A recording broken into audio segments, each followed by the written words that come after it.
So they're saying we're going to limit these materials. We could go to Taiwan for these materials. And then they're saying if we continue to support Taiwan, they're saying we own Taiwan, they're ours, and we're going to accelerate this.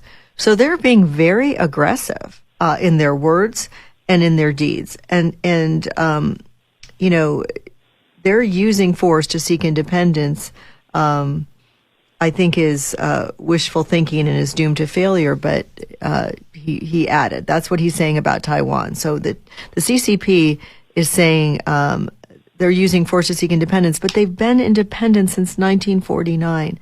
So this isn't new. And so I think China the CCP is trying to stir this up to create a conflict, and they're forcing this conflict. Does it look that way to you? Absolutely, and they're not just forcing the conflict with the United States of America. They have been waging a war on the U.S.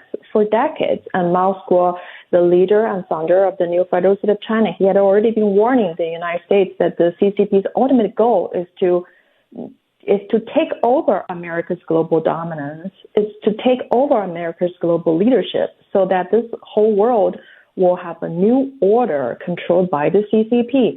And that's why we shouldn't be just worried about Taiwan's self-defense. We should worry about America's own self-defense. Are we able to root out the CCP's infiltration in this country? Are we able to sanction the CCP officials who have committed crimes against humanity manifested through the COVID pandemic that has killed more than 1 million American people's lives?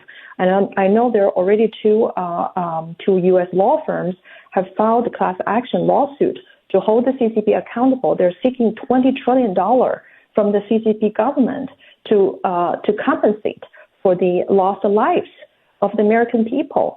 And so I think there's so many damages that the CCP has done, not only to Taiwan, but I think they have done much bigger damage to the United States of America and American people than anybody else. But this country has done nothing, has not held the CCP accountable.